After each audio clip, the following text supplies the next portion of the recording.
Yo, what's going on, snipers, and welcome back to our Houston Sharpshooters Draft Glory franchise mode here in NHL 22. So in last episode, we basically had the entire offseason. We did bring back a couple former players in Sam Seadoo and Carter Ortiz. I'm also pre-recording this episode, so just a heads up on that front, but we did bring in Seadoo to help out our offense a little bit. Also, Ortiz does make our center depth a little bit better after we lost Jaskolin into retirement. But yeah, basically our team still, I wouldn't say is a contending team, but I feel like we're having the right building blocks in our roster because like Zigomanis has top 6 potential. He's getting a chance this year. And then you have the youngsters like Petrovic, Cole, and King. All of them got locked up for a 4-year deal, I believe, each. Which means that they are signed, I believe, till the end of this franchise mode. Could be wrong with that. Our defensive core is still pretty solid as well. It's going to be a little bit weird having Chertukin all the way down there, but he doesn't work on the... Actually, he does work on the second pairing, but I don't want to move Sedin down is the thing. And if I try to move McGrattan down, there's a -3, which I don't really like. So I am going to leave him there for now, but... Actually, maybe I will leave the -3 for now. Yeah, you know what? We're going to leave a -3 for now, but there is a chance that I might change it a little bit. Actually, this might be better to go with a +2 and a 0. And maybe not. We'll leave this for now, though.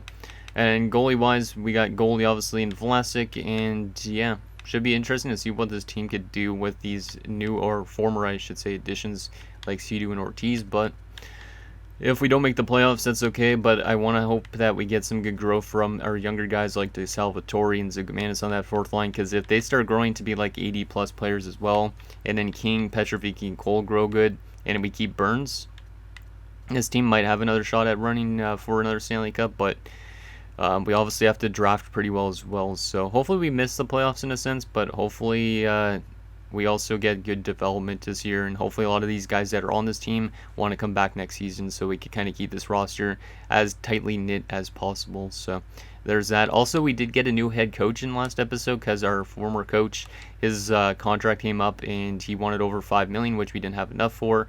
But now we do have a nice cheap budget coach in Maurice Valaquette. As you can see, there he is. And he has a 68% team fit. It was 65, but now he's got a 68% team fit.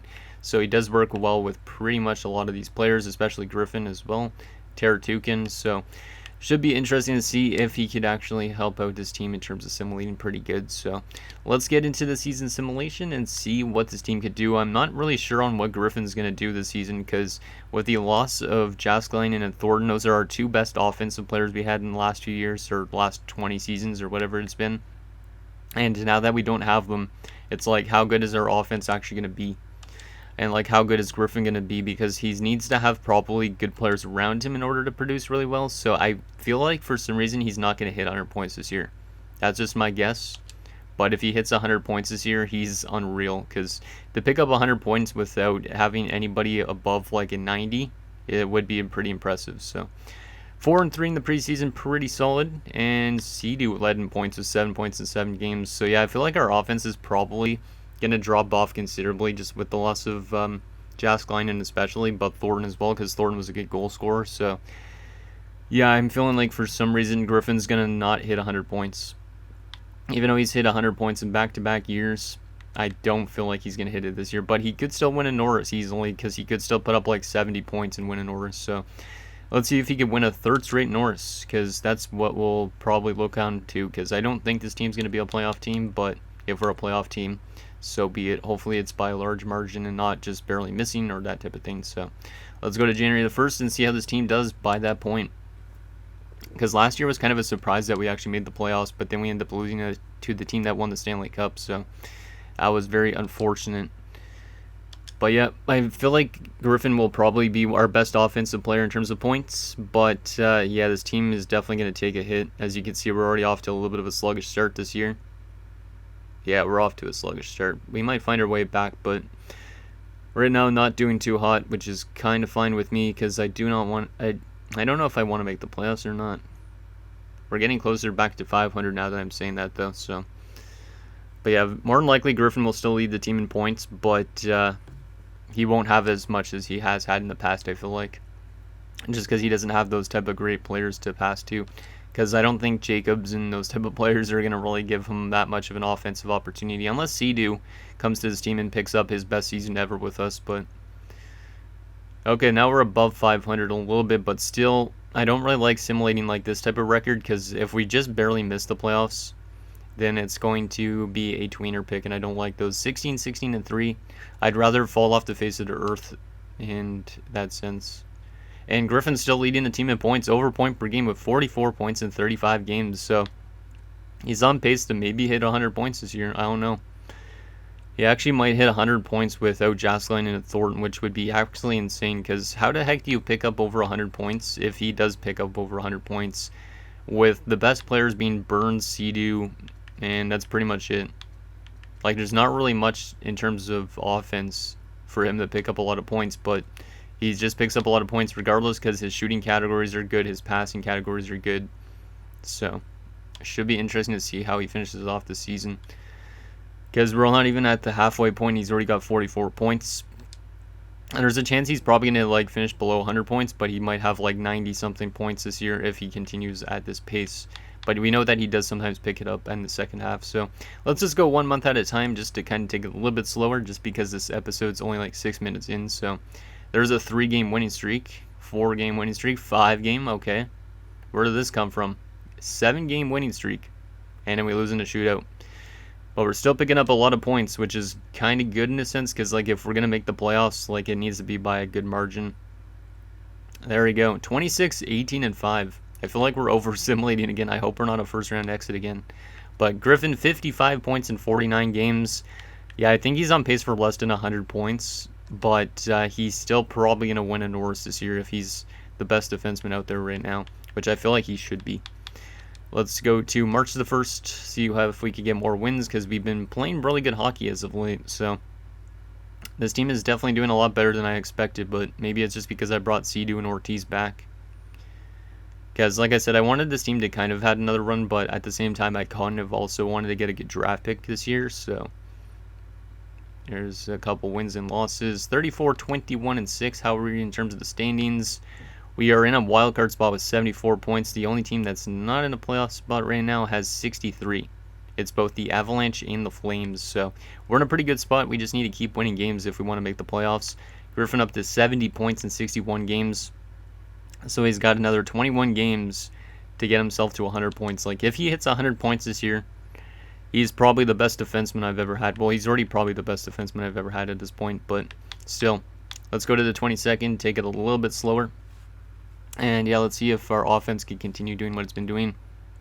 Let's just go buyer, even though we're not going into the trade deadline, obviously. Couple losses in a row, which is not a great way to start off March, or else we're going to not make the playoffs, and it's just going to be barely. There's a win over Colorado, though, so that's big because they're one of the teams chasing us for that wild card spot. Couple extra frame wins as well. There's a 6-5 win, another win, and a loss. 40, 25, and 7. How are we in terms of standings? We aren't in a wild card spot. We're up there with 87 points. So, yeah, we're looking good in terms of making the playoffs. And Griffin is got 82 points in 72 games. So, yeah, he's not going to hit 100 points this year because there's no way he picks up 18 points in the last 10 games. But he is still going to have another season over point per game, which is actually insane, because I didn't expect that with the loss of Jasline and Thornton. But let's see what he does in his final 10 games. Can he pick up 18 points to get over 100 points? I doubt it. That'd be insane if he could, though. 3 straight losses, 4 straight losses. Guys, we're hurting our playoff chances with these losses right at the end of the season. Okay, slow down, slow down. Wow, we've lost every game going into the playoffs almost. But we did clinch a playoff spot somehow. Okay. Well, we're going to be a first-round exit based on the way we just finished off the season. Are we going to finish off with another loss as well? Let's see. The game against Florida is a 4-3 win. Okay. So we wrap up the season with a 41-32-9 record, and in our last 10 games, we were probably like 1-9 or something like that. But Griffin finishes with 95 points. So not 100-point totals like last year. It's his first drop-off of his career, but still really good point totals for a team that doesn't really have a stud player other than him, I guess. Let's advance just to get the rest of the season done. There it is. We finished with 91 points. Interesting. Just behind the Jets in our division. Okay, let's take a look at the team stats and player stats for the season. We'll also take a look at who we're going up against in the first round. Also take a look at how they did in the season, that type of thing. So in terms of the entire league, where did we finish? Probably not that good because of the last little bit of the season. Yeah, we finished 14th. Are we going to be the cheese team that manages to win a Stanley Cup? I have no idea, but goals for per game. We scored 3.44, which was up there as one of the best offensive teams in the league. Not up in the top 5, but like in the top probably 15, I'd say. Goals against per game wise, we were pretty tragic defensively, it looks like. Yeah, we allowed way too many goals this year. We've only scored one more goal than we allowed, so a little bit worrisome on that front. Power play wise, our power play was pretty good this year, 21.5%, but not a surprise because Griffin's on the back end. Penalty kill was not really that great either. So it looks like we're just not a great defensive team, which is kind of surprising. Maybe it's because of the loss of Jääskeläinen, because Jääskeläinen was such a good defensive forward. And yeah, our road record and home record weren't really the greatest either. 4 short-handed goals though. And yeah, 1-7-2 in our last 10 games going into the playoffs. So hopefully we could turn it around in the first round though. Let's take a look at those player stats. And let's go to centerman. So Carter Ortiz, 73 points. Wow, he outperformed Burns, which is not what I was expecting. But good to bring back Carter Ortiz and had a good season with us. So yeah, he's a pretty good offensive player. When he was with us, I wanted to keep him around as long as possible because he was picking up like 50 points. But that's pretty good, 73 points. I will take that from an 83. Pretty good. And then Burns, 71 points is pretty solid, but he's probably on the decline as well. It's his top 6. I don't know if he's always been top 6, but yeah, he's probably going to be retiring in the next few years as well, like near the end of this franchise mode. But he's still such a great two-way center. Not as good as Jääskeläinen, but still.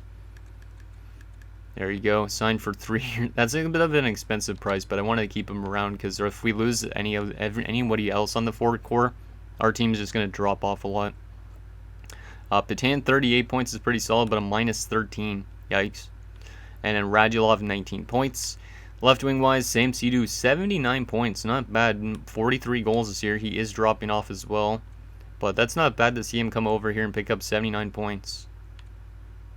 Yeah, that's not bad. Because that's his second best total ever with us, I think. Looks like. Yeah, he might end up retiring at the end of this year. Who knows? King, 53 points is pretty damn good. He's still playing pretty solid. Like this guy. Back-to-back 50-point seasons. Di Salvatore, not bad. 31 points in his rookie season, I think. Yeah, his rookie season. Not bad. Zigomanis, 30 points. Not bad. 77 still.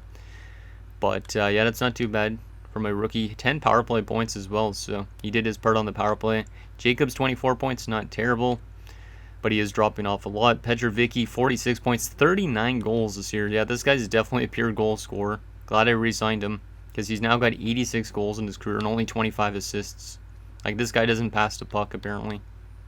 But still, it's good to have a good shooter. And he is signed for the rest of his franchise mode, I think. Cole, 38 points is pretty good. Fenisenkov, 22. I will take it, I guess. Defensively, there's Griffin randomly with 95 points. And, yeah, 23 goals this year. So he had over 20 goals for the second time in his career. But look at those point totals. 465 points in 410 games. Wow. How is his preseason? 7 points in 7 games as well. Nice. Hopefully he has a good playoffs for us, because that's what we need.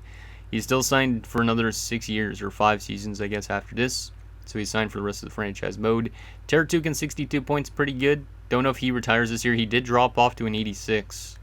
And his potential to drop too, so we might end up losing Teratukin this year, which would be unfortunate, but he is signed for one more season in case.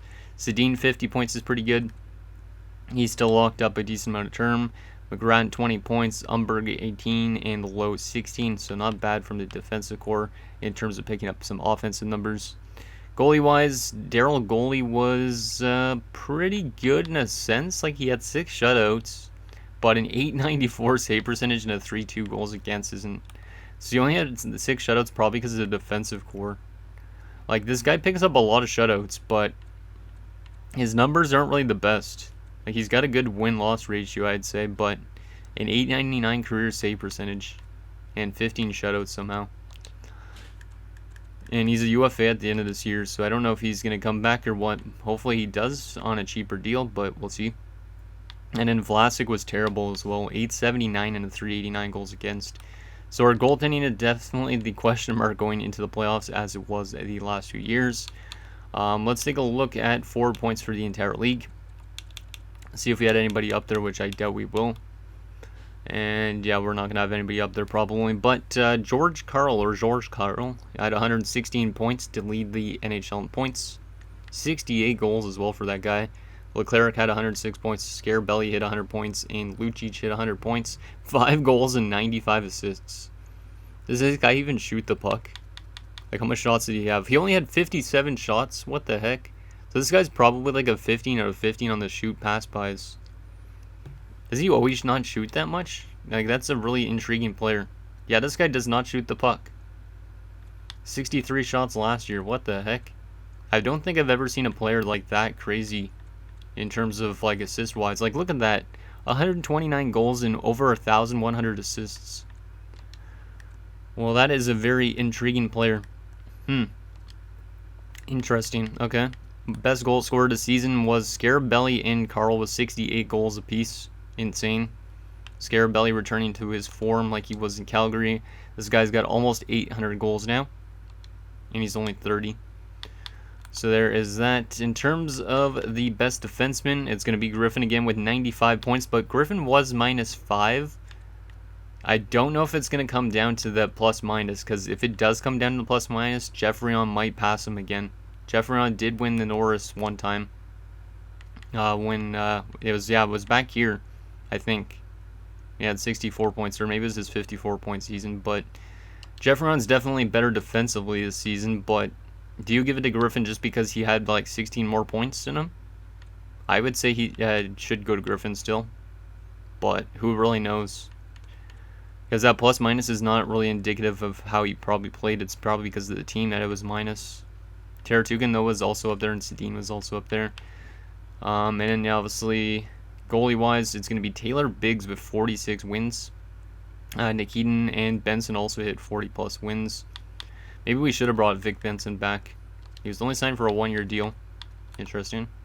So he will be back in free agency again probably this offseason. The best save percentage by a starter that played 60-plus games, Murley and Lee, both 914s.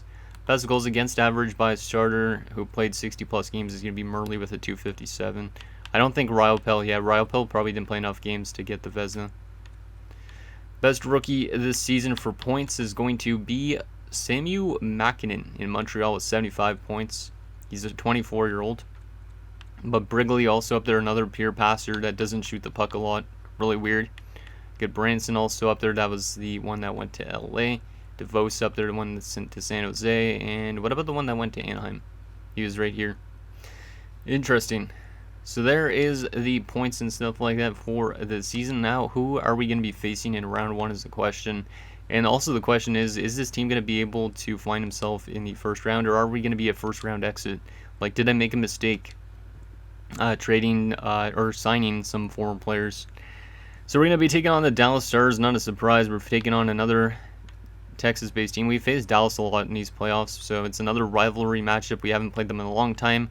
They finished 49-26-7, while we finished 41-32-9 because of those last few games of the season where we absolutely sucked. Let's take a look first on how they simulated during the season in terms of goals for and stuff like that, and then we'll take a look at their roster. So they won our division. So can we knock out a team that had 14 more points than us? I don't know. Should be interesting. They scored a lot more goals than us, 3.73 to our 3.44.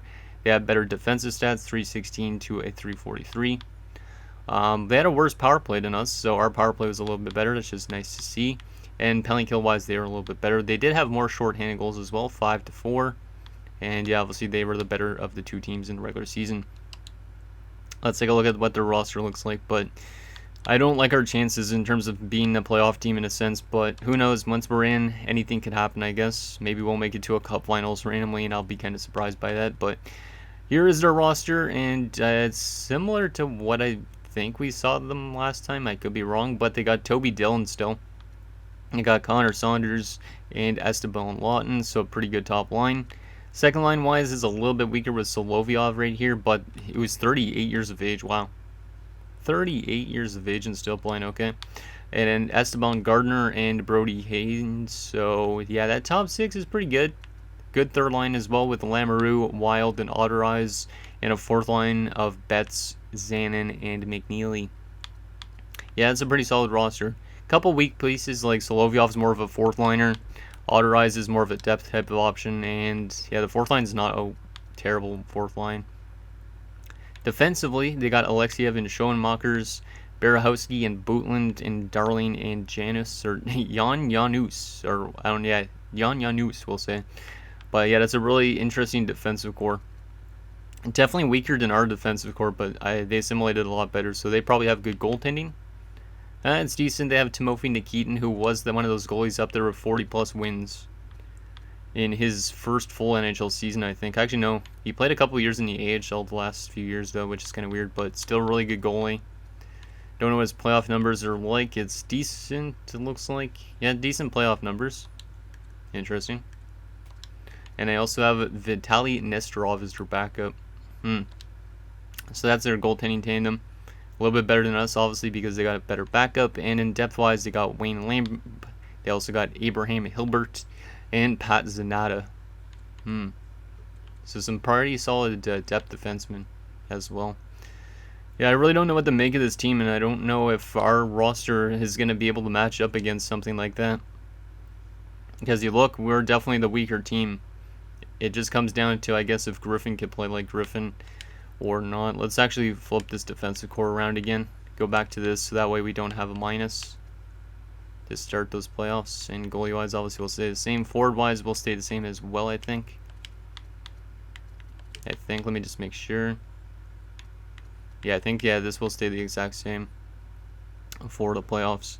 But anyways, guys, that's going to do it for this episode of our Houston Sharpshooters Draft Glory franchise mode. So in next episode, we will take it to the first round of the playoffs as we take on the Dallas Stars and hope and see if this team could win a Stanley Cup randomly, or are we going to be packing our bags in the first round again, and did I make a mistake on signing some former players last offseason or not? So I guys think down below, and I'll see you guys next time.